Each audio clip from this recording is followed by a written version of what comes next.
Sheila never expected me to smile when she told me she wanted a divorce.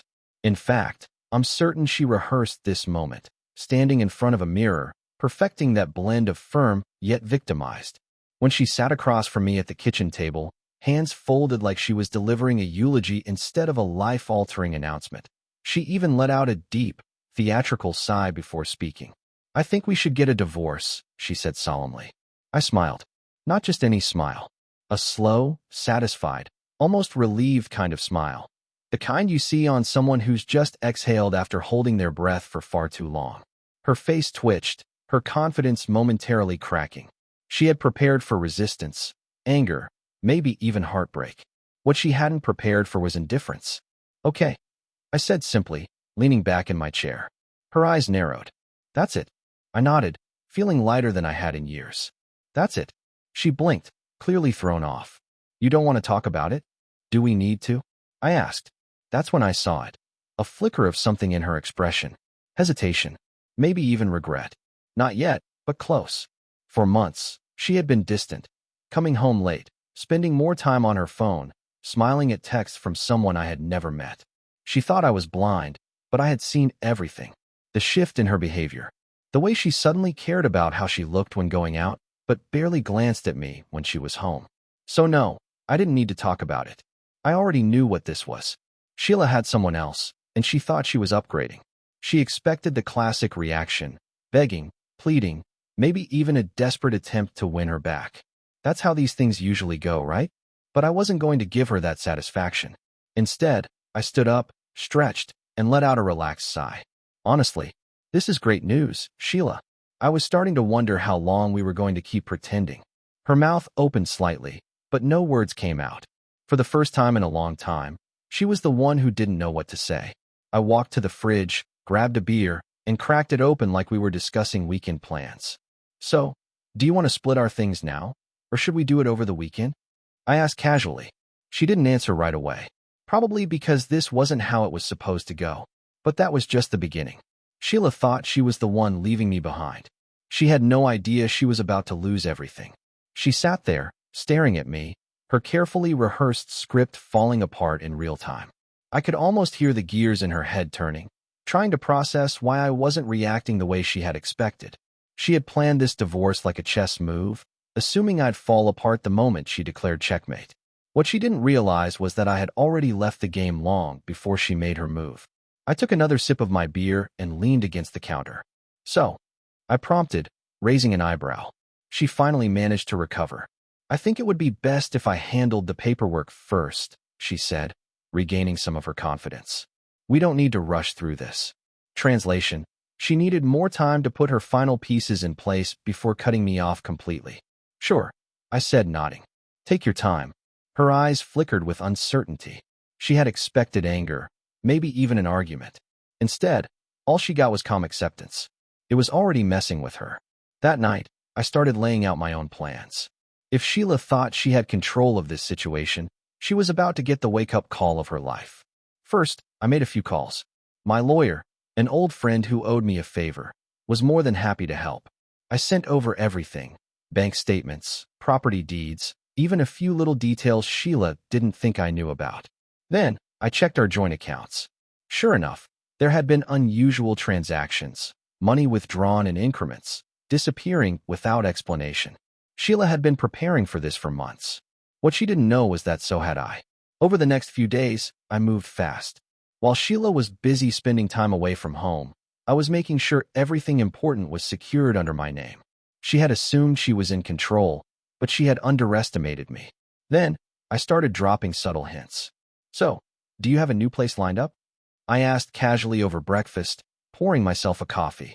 Sheila, still in her silk robe, looked up from her phone. "Excuse me." "Well," I said, taking a sip, "I assume you wouldn't be asking for a divorce if you didn't have a plan. You wouldn't just leave yourself without a place to go, right?" She hesitated. "I was thinking of staying here until everything is finalized." Oh, there it was. She expected to stay in my house, the house I paid for, while I moved out like some unwanted guest. I smiled. "That's not going to work for me." Her eyes narrowed. "What? You asked for a divorce," I said with a shrug. "It's only fair that you figure out where to go from here." I wouldn't want to be in your way. Her fingers tightened around her coffee mug. That's not how this works, Daniel. Actually, I said, tilting my head, it is. For the first time, she was realizing that maybe, just maybe, she had miscalculated. And I wasn't done yet. Sheila had built this moment up in her head, a cinematic exit where she leaves me blindsided and desperate. But reality had other plans. The next few days, she kept expecting me to lash out, to break down, to fight for her. Instead, I went on with my life.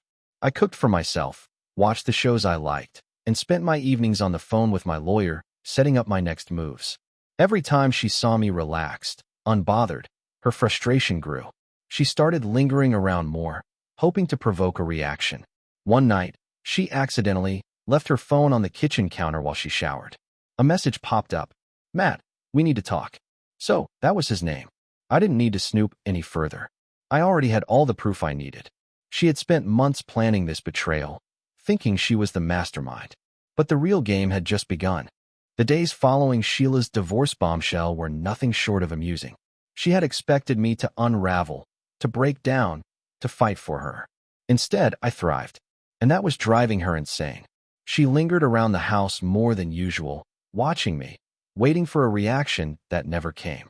Every time she saw me relaxed, unbothered, her frustration grew.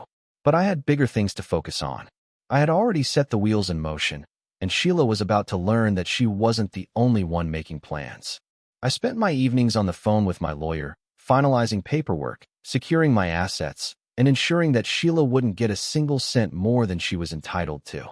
And while she thought she was playing the role of the calculated mastermind, I was quietly dismantling her escape route. She hadn't even realized yet. She was already trapped. One morning, as I was sipping my coffee, Sheila hesitated before sitting across from me at the table. There was something different about her demeanor, something cautious. I think we should discuss how we're going to split things, she said carefully, stirring her tea. I leaned back in my chair. Sure. What did you have in mind? Her confidence returned slightly. Well, obviously, I should stay in the house until everything is finalized. Moving in the middle of this would be unnecessary stress. I smiled. I understand. Her shoulders relaxed, mistaking my agreement for submission. I was also thinking I should keep my car. It's in both our names, but it would be a hassle for me to buy a new one right now. I nodded. Makes sense. She seemed surprised by my compliance, but she pressed forward. And, of course, we'll need to split the savings. Fair is fair. I tilted my head. You're right. Fair is fair. Her lips curled into a small, victorious smile, right before I leaned forward and shattered her illusions. There's just one problem, Sheila. She blinked. What problem? I sipped my coffee slowly before setting the cup down. The house. It's in my name. Has been for a while now. You were never on the paperwork. So, technically, you're a guest here. Her face paled. That's not possible. We bought this place together. I smirked. Remember when I refinanced last year? I had the deed transferred solely to my name. She swallowed hard. That's illegal. No, it's not, I said, standing up. And the car? Also in my name. The joint savings? There's nothing left for you to take. The silence that followed was golden. Sheila sat frozen, her carefully constructed plan crumbling in real time. But the divorce, she stammered. I should still get half. I shook my head, sliding a piece of paper across the table. Prenup, Sheila. Signed and sealed. Her hands trembled as she picked it up, scanning the document she had clearly forgotten about. I didn't think. No, you didn't, I interrupted. You thought you were playing me.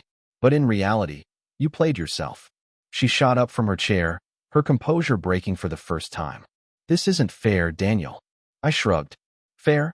You mean like sneaking around behind my back with Matt? Her mouth snapped shut, her eyes widening in shock.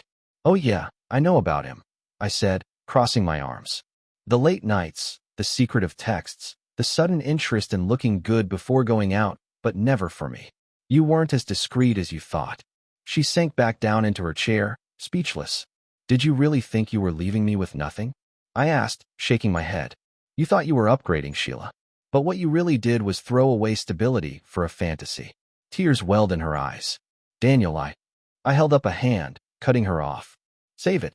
Sheila had spent months planning her exit strategy, believing she was setting herself up for a better life. but she never once considered the possibility that I might not be the fool she thought I was. And now? Now she was realizing she had made the biggest mistake of her life. The next few days were a spectacle. She tried everything. Fake apologies, passive-aggressive remarks, even an attempt at seduction, which would have been hilarious if it weren't so pathetic. But I stayed indifferent, unfazed, completely untouchable. And that was driving her insane. Then, one evening, I saw it happen, the final crack in her perfect facade. She got a text in the middle of dinner. I wasn't paying much attention at first, but the moment her phone buzzed, I noticed how she stiffened, how her fingers clenched around her fork, how her entire demeanor shifted. Curious, I leaned back in my chair. Something wrong? She forced a tight smile. No, just something I need to take care of. She excused herself and walked into the living room, phone pressed tightly to her ear. I waited a few moments before casually following. From the hallway, I could hear everything. What do you mean, Matt? She hissed. You promised. Silence. No, you don't get to just back out now. I told you I'd have everything ready. Another pause. Matt. Silence.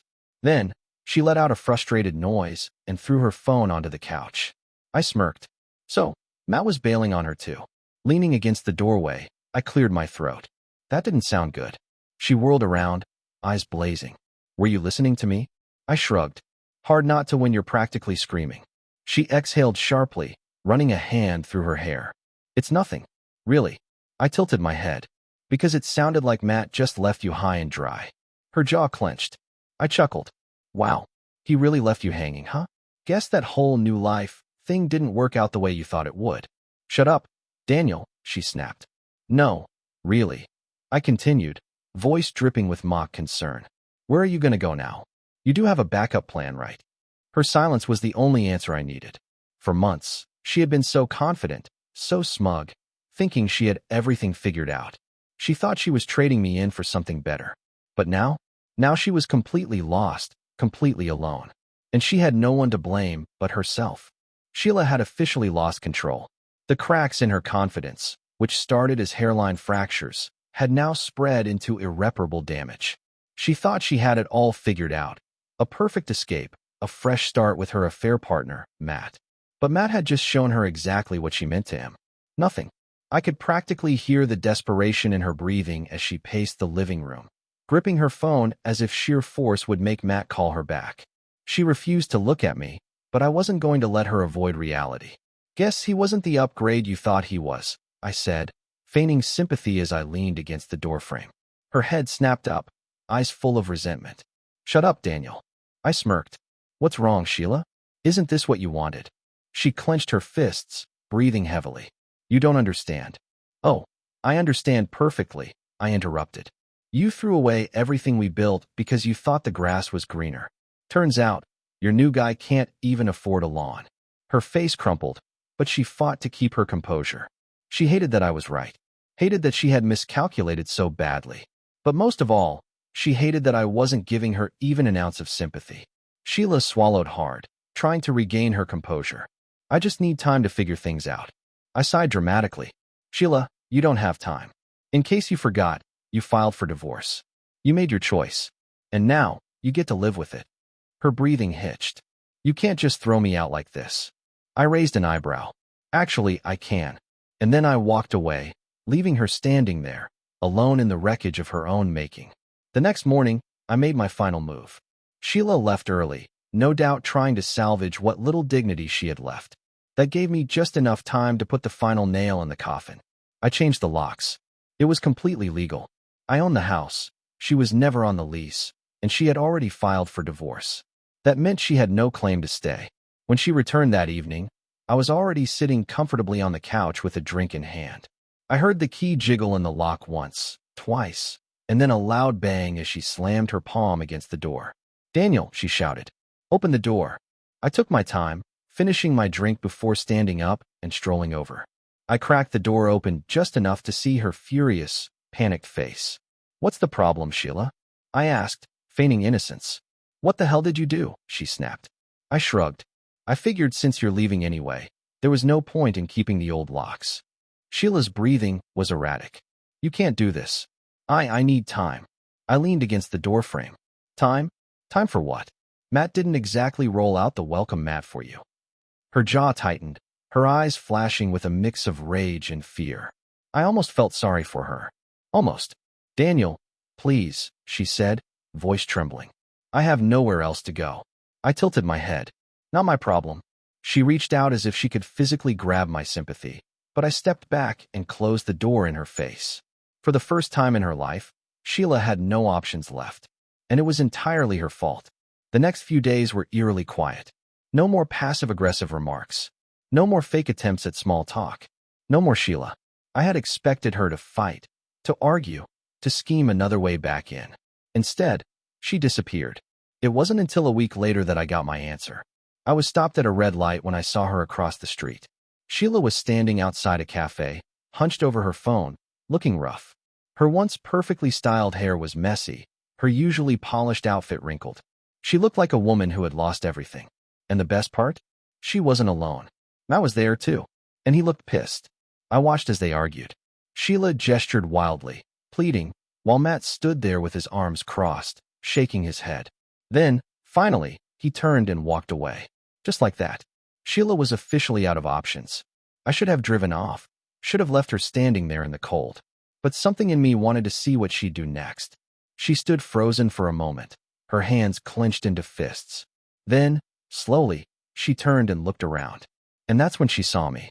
For a moment, neither of us moved. Then, cautiously, she started walking toward my car. Her expression said it all. Regret, desperation, the slow realization that she had thrown everything away for nothing. I rolled down my window. Something wrong. She swallowed hard. Daniel, I held up a hand. No. She blinked. What? I know what you're about to do, I said. You're about to say you're sorry. That you made a mistake. That you were confused. And then, after that, you're going to ask me for help. Sheila's eyes flickered. But here's the thing, I interrupted. I don't care. She sucked in a sharp breath. I gave you everything, I said. A life, a home, security. And you threw it all away because you thought you could do better. Tears welled in her eyes. I wasn't thinking. I smirked. Yeah, that much is obvious. She opened her mouth, then closed it again. For the first time in her life, she had nothing to say, nothing to offer, nothing to manipulate. I put the car in drive. Goodbye, Sheila. She reached out, as if she could stop me, but I rolled up the window and drove away. I didn't look back. Not once. She tried reaching out a few times after that. Calls, texts, even an email that I deleted without opening. She had finally realized that I wasn't playing along anymore. Then, one evening, I got a call from an unknown number. I wasn't going to answer, but something told me to pick up. Hello. Silence. Then, Daniel. It was her. I sighed. What do you want, Sheila? I wanted to say I'm sorry. I leaned back, letting the words hang in the air. For what? For everything, she whispered. For taking you for granted. For thinking I could just walk away and have it all work out. I said nothing. I lost everything, she continued. Matt's gone. My savings are almost gone. I don't even have a real place to stay anymore. I should have felt bad for her. Should have felt something. But I didn't. That part of me was gone now. I know I can't undo what I did, she said, voice shaking. I wanted you to know that I understand now. I exhaled. Okay. She waited, expecting more. A second chance. A sign of weakness. But there was nothing left to give her. Goodbye, Sheila. And just like that, I hung up.